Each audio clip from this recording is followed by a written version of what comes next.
Peut-on obliger un enfant à voir un de ses parents? Pour qu'on en arrive à se poser cette question sous un angle juridique, c'est qu'il y a de sérieuses difficultés relationnelles entre les parents. On n'est jamais ex-parent. On peut être ex-conjoint, ex-concubin, ex-partenaire, comme vous voulez, mais lorsque les adultes se séparent et qu'ils ont des enfants, ils restent leurs parents, ce qui se traduit en droit par l'exercice conjoint de l'autorité parentale, sauf dans certaines rares hypothèses où le juge en aurait décidé autrement. Donc la question est, l'exercice de l'autorité parentale permet-il aux parents, ou à l'un d'eux, a fortiori si l'autre n'est pas du même avis, d'imposer à l'enfant de le voir ou de voir l'autre parent? Si les parents sont d'accord, la réponse théorique, juridique est oui, ou plutôt oui, car la loi ne dresse pas une liste des décisions qui relèvent de l'exercice conjoint de l'autorité parentale, ou même de l'exercice de l'autorité parentale. On va donc plutôt se baser sur la jurisprudence, c'est-à-dire les pratiques des juges, qui ne sont pas absolument uniformes. D'ailleurs, la Cour de cassation, la juridiction suprême, qui lorsqu'elle est saisie, juge les juges, en tout cas contrôle s'ils ont respecté le droit, la Cour de cassation donc leur laisse un large pouvoir d'appréciation. Ce qui importe, c'est l'intérêt de l'enfant. Mais l'intérêt de l'enfant, ce n'est pas forcément le choix de l'enfant, et ça reste un concept relativement subjectif. Dans les ruptures de couple, les enfants sont parfois pris dans un conflit de loyauté. Il faut plaire ou ne pas déplaire aux deux parents. Ils peuvent être sous pression, ils peuvent être manipulés, instrumentalisés. Mais parfois, les choses sont plus simples et plus naturelles. Un adolescent a autre chose à faire de ses week-ends que de les passer avec ses parents ou avec un de ses parents qui a un droit de visite.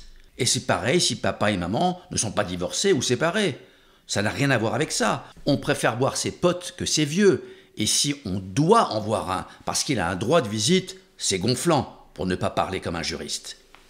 Il y a quelques années, nous avions réalisé une simulation de médiation familiale, du moins de la première séance d'une médiation familiale pour les besoins de formation pour les professionnels de l'enfance et du secteur médico-social. La technique vidéo est un peu datée, mais ça n'a pas beaucoup d'importance car ce qu'on y voit est très intéressant et correspond exactement à cette situation de l'adolescent qui se détache de son père à la suite du divorce. Sans doute se détache-t-il tout autant de sa mère, sauf qu'elle ne s'en rend pas vraiment compte, ou pas de la même manière, puisqu'elle vit avec l'enfant.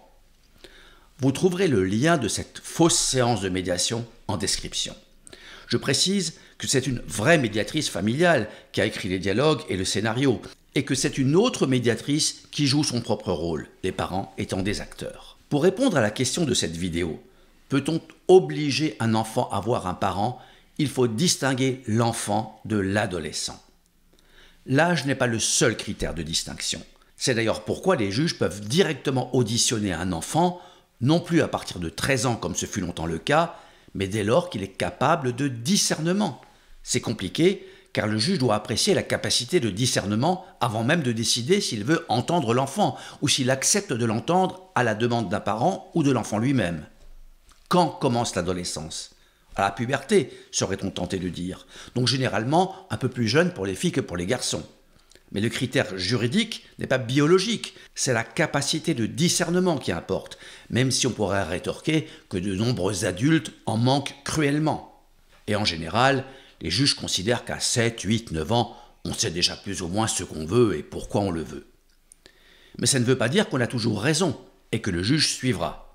D'ailleurs, une audition du mineur n'a pas vocation à le laisser choisir et décider, mais à recueillir ses sentiments, à éclairer le juge avant qu'il tranche. Donc, en principe, je dis en principe car on a déjà vu des juges s'en écarter, le juge n'a pas à laisser le choix à l'enfant, même capable de discernement. En théorie, même à 17 ans et 11 mois, les parents qui exercent l'autorité parentale décident et le juge décide à leur place s'ils ne sont pas d'accord. Mais alors que faire si un adolescent refuse absolument de voir l'autre parent, le plus fréquemment le père, puisque c'est plus souvent la mère qui a ce qu'on appelait, et qu'on appelle parfois encore, la garde de l'enfant. Il faudrait dire la résidence habituelle, et non la garde, mais peu importe, on n'est pas dans un cours de droit. Prenons un exemple. Le gamin a 15 ans. Il vit avec sa mère et refuse de voir son père.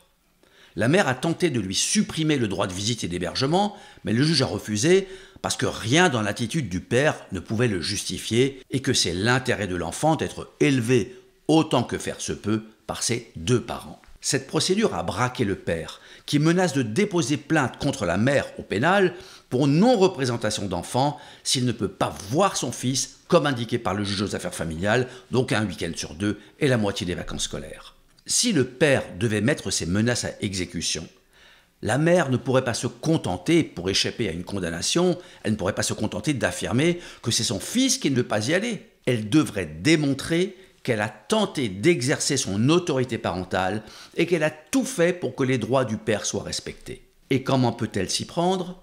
Éventuellement en filmant la scène, lorsque le père se pointe, mais il n'est pas certain que le juge accepte de regarder la vidéo.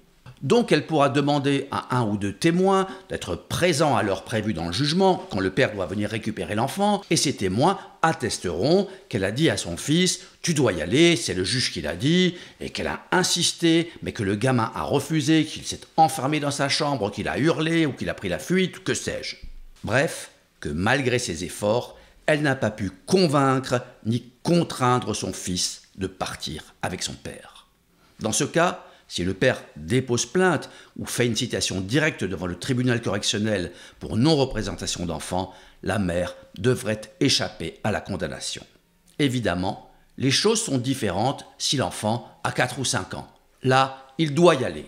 Mais si la mère, ou le parent gardien, disons la mère, est convaincu qu'il y a des raisons graves pour ne pas laisser partir l'enfant, alors les choses vont devenir très compliquées. Surtout si la mère a déjà tenté une démarche devant le juge aux affaires familiales et qu'elle a échoué.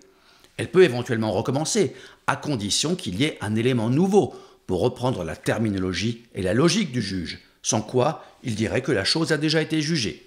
Elle peut demander une enquête sociale ou une expertise médico-psychologique, voire une audition de l'enfant. On a déjà vu des juges entendre des enfants de 5 ans, mais c'est plutôt rare et pas forcément pertinent, surtout si le juge n'a pas de compétences en pédopsychologie, a fortiori en pédopsychiatrie, car les enfants peuvent être manipulés. Après, il reste la voie de la protection de l'enfance, soit en passant par l'ASE, le service de l'aide sociale à l'enfance, ou en saisissant directement le juge des enfants. Mais là, on met la main dans un engrenage hasardeux, où le remède risque d'être pire que le mal. À ce stade, il vaut mieux aller voir un avocat et bien réfléchir avant d'agir. Donc, si l'enfant a moins de 7 ou 8 ans, et sauf situation grave ou dangereuse, il doit aller voir l'autre parent, que ça lui plaise ou non. On trouvera toujours des détracteurs de ce raisonnement qui considèrent que l'enfant doit tout décider à n'importe quel âge et qu'il faut supprimer le concept d'autorité parentale et d'autorité tout court. Pour les enfants plus âgés, et a fortiori pour les adolescents, plus ils sont mûrs, matures et proches de l'âge adulte, et plus leur avis tend à devenir un choix. Les juges en sont parfaitement conscients, même si formellement ils n'indiquent pas dans leur jugement ou ordonnance que le mineur fera comme il veut. En pratique, il n'est pas réaliste d'imposer à un adolescent de 15 ou de 16 ans d'aller voir son père s'il ne veut pas. Ce serait le braquer inutilement, et souvent c'est contre-productif, puisqu'à 18 ans, ce sera lui le juge en définitive. Voilà, c'est pas simple. Et le droit ne fait que proposer un cadre. On est dans le relationnel, dans les émotions, dans les réalités de la vie et dans l'indispensable nécessité de comprendre l'adolescence. Les parents oubliant souvent qu'ils sont aussi passés par là et qu'ils n'avaient pas envie de passer leur week-end ni leurs vacances avec leurs propres parents. C'est parfois cruel, mais c'est ainsi. Merci de votre écoute et à bientôt sur la chaîne Questions de droit, à laquelle vous pouvez évidemment vous abonner pour être informé des prochaines publications.